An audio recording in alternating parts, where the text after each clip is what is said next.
Hey guys, Indian Chief 741 here again. Hey, I'm doing just a quick little video here to let you guys know that I'm not dead, you know. I'm into that about a 23 mile to the gallon range right now. I've done some testing with this tank here, and I've run into a couple little things, you know, and I've got a few ideas. I'm going to go with a double tube on this. I still think it's a little restrictive, you know, on that intake part of it. But I want to let you guys kind of know why I'm haven't done a video on it yet. I've been so doggone busy with other things. I had a couple other obligations that I had to do, but I got this little business that I run off to the side. I build custom motorcycles, and I had to do one real quick here. It's just going to be an absolutely beautiful motorcycle when it's done. But I had to do this. Plus, I run a little business off to the side that's called tailormanufacturing.net. And I do a lot of different things for fire departments. I make these cute little fireman helmet trophies.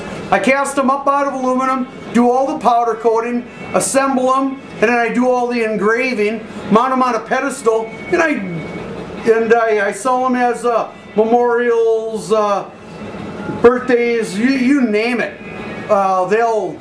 It's just a little trophy that you can buy for whatever occasion. Crazy Fish Farmer, he kind of, this last video that he put out,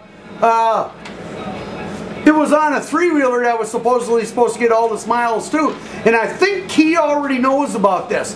But any of you guys out there that haven't seen Crazy Fish Farmer's last thing, check out this. It's called an Aptera. And that's going to be, once I'm done with this motorcycle here, I'm done with all my plaques and my helmets that I have to do.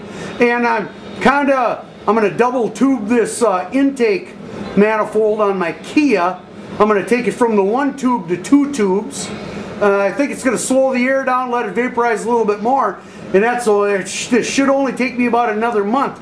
I'm going to start building this because I'm a whiz with fiberglass also. And I'm going to show you this bike here that I'm building behind me was all built with fiberglass and foam. That's what I'm going to do with this. So this is the body that I built for this custom bike. It's an old 750 Kawasaki. You know, the thing's not worth a gall darn dime, you know, the way, in the condition that my twin brother got it in. So I thought we'd bring it over and I'd build a body for it. And I like those wide bodies, motorcycles, kind of like Arlen Ness builds. You can see that, I mean, the body lines really look great on it. And it was built with a lost foam mold that I like to do. We make it out of just the pink foam. And then what I like to do is I like to put tin foil over it. You can see where we kind of beat on it to get it out of the mold, but it popped right out of there and left the fiberglass. But I put aluminum foil over it, and it really does come off of there quite easy. Here's a picture of a trike that me and my father built 20 years ago.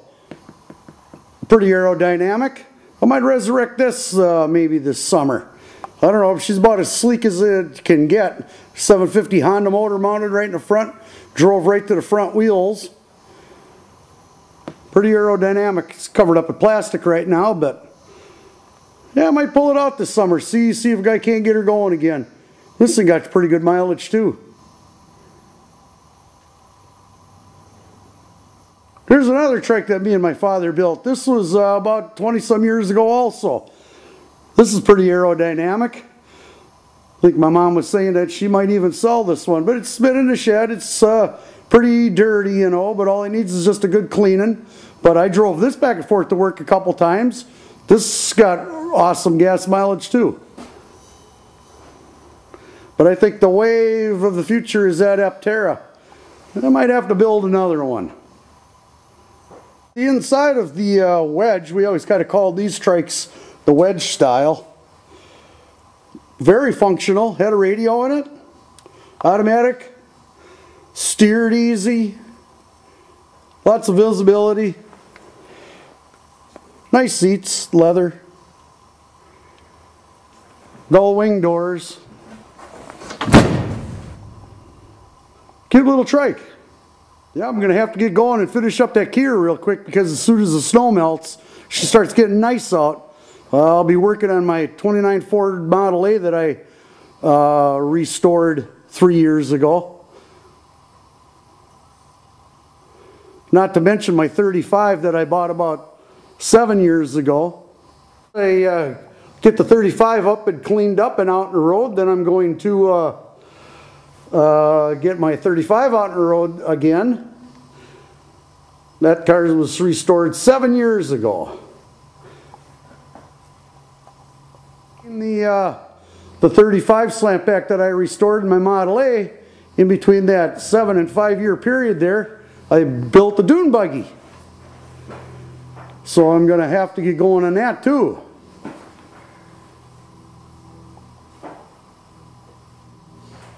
This dune buggy, we put a little thought into it when we put her together. Got dual throttles and dual brakes and dual steering wheels. Pretty much no argument when somebody, at least you don't have to stop and get out and let the other guy drive. He just takes over. Got a little 3-cylinder Geo in it. Wild ride. On this dune buggy here, I took that 3-cylinder Geo and I made a little coupler or a little fitting on the end so I could put a snowmobile clutch on it.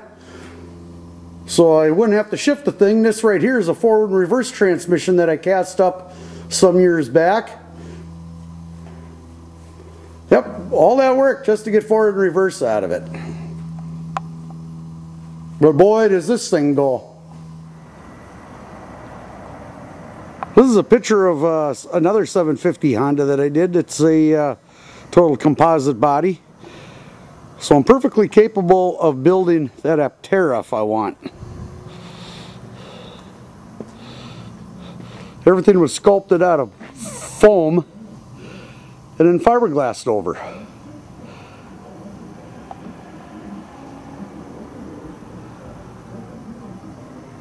Sometimes I want to say that even the most aerodynamic vehicles can get good gas mileage. This one gets 35 with a 110 horse Mitsubishi in it.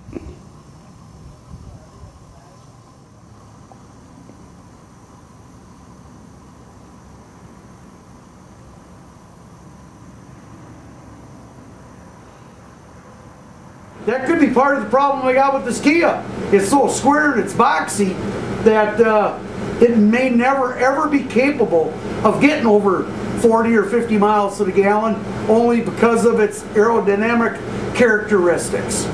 But I'm still going to play with it and see how far I can take it. Like I said, it's got a brand new motor in it. I'm married to it, so it's not going anywhere. But just to let you know, I'm not dead. I'm still not out of this. So, hey guys, thanks a lot for listening.